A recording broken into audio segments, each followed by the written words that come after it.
भोपाल में आसरा वृद्ध आश्रम में संस्था आरसीएस मेमोरियल के संस्थापक स्वर्गीय श्रीराम बाबूजी श्रवण की 11वीं पुण्यतिथि मनाई गई। पुण्यतिथि के इस अवसर पर उनके परिवार के द्वारा संस्था में निवासरत वृद्धजनों को भोजन कराकर और उनका सम्मान स्वरूप पुष्पमालाओं से स्वागत किया गया। प्रतिवर्ष की बात इस वर्ष भी परिवारजनों द्वारा एवं सामाजिक संस्था संगठन एवं परिवारजनों ने उपस्थित होकर अपने अपने विचार व्यक्त किए। इस मौके पर संस्था के अध्यक्ष डॉक्टर विजय श्रवण जी द्वारा उनके पिता के द्वारा किए गए सराहनीय कार्यों की विवेचना की गई और परिवार में उनके योगदान के विषय को संबोधित किया गया।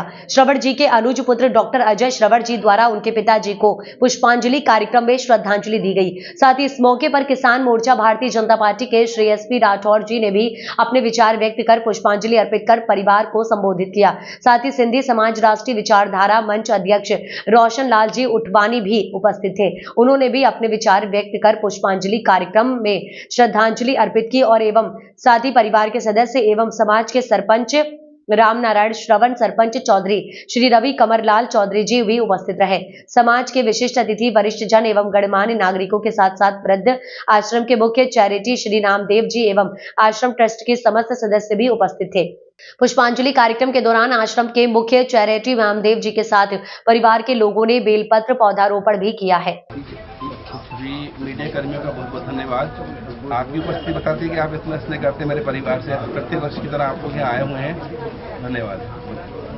आज किस तरह का आयोजन किया गया पुण्यतिथि पर? पुण्यतिथि का आयोजन तो हम लोग प्रति वर्ष में ही करते हैं और कोशिश ये रहती है कि वृद्ध आश्रम या जो भी वंचित हीन समूह है या वंचित वर्ग है, जिस समुदाय में समूह में जहाँ पर से लगता है कि वहाँ उनके बीच जाकर हमें कुछ स्नेह या अपनापन या अपनात्व मिलता है तो हम वहीं पर जाते हैं। प्रत्येक वर्ष आप आश्रम में आते हैं, यहाँ पे वृद्ध जनों के लिए भोजन प्रसाद ऐसा लगता है, क्या संदेश देना चाहेंगे? कभी एम्स में या फिर जहाँ आसरा वृद्ध आश्रम बने हुए जो जितने भी जनसेवा केंद्र हैं उत्तर प्रदेश भोपाल में, मैं बताना चाहूँगा आपसे, मैं यहाँ भोपाल से सोशल वर्कर हूँ। मैंने PG के सर्विस में किया हुआ। मेरे फादर डायरेक्टेड कंट्रोल में जो थे, मेरे पापा जो है जॉइंट डायरेक्टर थे। उनके देवान के बाद हम लोग 2 भाई चिकित्सा के भोपाल शहर में जो है, एक भाई शासकीय सेवा में हमीदिया में पदस्थ थे, मैं सेंट्रल गवर्नमेंट डॉक्टर हूँ भोपाल से जो है। तो पापा ने जो हमें देके गए हुए, तो हम चाहते हैं हमारे पास जो कुछ वो जन सेवा में हमें अर्पित करना है, उसी भाव को ध्यान में रखते हुए प्रति वर्ष की भांति में है हर वर्ष अपनी जन सेवा भावना के रूप में मेरा परिवार में यहाँ उपस्थित रहता हूँ। और मुझे वृद्ध लोगों का और जो वंचित हीन वर्ग है उनका सेवा करने में बहुत ही ऐसा लगता है कि मैं अपने माता पिता की सेवा कर रहा हूँ। युवाओं के लिए एक बहुत बड़ा प्रेरणा स्रोत है, आप इस प्रकार का आयोजन करते हैं अपने पूर्वजों को याद करते हुए।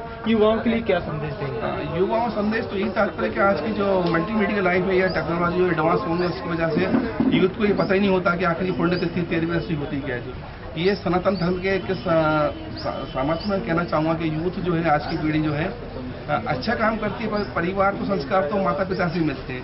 यदि आज हम अपने संस्कार को जीवित रखेंगे तो यूथ के पास ये चीज़ ऑटोमेटिकली पहुँच जाएगी। पर मेरा मानना ये है कि हम कोशिश करें कि अपने जो हिंदू धर्म है रीति रिवाजों का स्वयं प्रातःकाल उठ के इसका पालन करें। यूथ अपने आप इसमें झुकाव लाए और उससे खुद भी इस पर रुचि ला पड़ेगी। बाबू जी के श्री चरणों में नमन करते हुए और भगवान से यह प्रार्थना करता हूँ कि ऐसी संतान हर घर में जन्म ले। और ये बहुत अच्छा संदेश है युवाओं के लिए और आज की पीढ़ी के लिए कि जो डॉक्टर साहब और अपने दोनों डॉक्टर के जो बच्चे हैं दोनों डॉक्टर हैं और बहुत अच्छे मतलब संस्कार हैं उनके कि जिन्होंने आज 11 साल है 11वीं पुण्यतिथि और 11वीं पुण्यतिथि पे इन्हें एक अच्छा प्रोग्राम रखा। मुझे हर साल आने का निमंत्रण होता है, आ नहीं पाया मैं, आज देखा मैंने यहाँ आके। तो वृद्धाश्रम में एक होता ना कि एक बहाना होता है, किसी न किसी चीज़ का सेवा करने का बहाना होता है। और आपने इतना अच्छा बहाना देखा कि मतलब मैंने ये देखा यहाँ पर कि इतना अच्छी तरीके से एक बहुत अच्छा संदेश दिया कि देखो यार, हम लोग हर साल हमारे पितरों की एक पुण्यतिथि मनाते हैं और श्रद्धांजलि सभा के माध्यम से वृद्धाश्रम में सबको भोजन करवाते हैं, सब मेहमानों को रिश्तेदारों को आमंत्रित करते हैं और एक नया संदेश देते हैं कि ऐसी श्रद्धांजलि सभा होना चाहिए हर साल हर घर में। कम से कम जहाँ जहाँ अपने बुजुर्ग पितरों के नाम से एक सभा ऐसी हो कि कम से कम उनको याद किया जाए और उनके नाम से दान दक्षिणा की जाए और ये संदेश जन जन तक पहुँचाया जाए। Thank you. मेरे पिताजी की 11वीं पुण्यतिथि है। इस अवसर पर हमारा वृद्धाश्रम में आने का मेन उद्देश्य ये है कि हम नई पीढ़ी को ये दिखाना चाहते हैं कि अगर आप कहीं तरक्की कर जाते हैं तो उसके पीछे आपको बहुत बड़ा होता है। और आप प्रोग्रेस करके अगर किसी उच्च पद पर पहुंच जाते हैं तो इसका मतलब नहीं है कि अपन उनके वृद्ध आश्रम में रहें।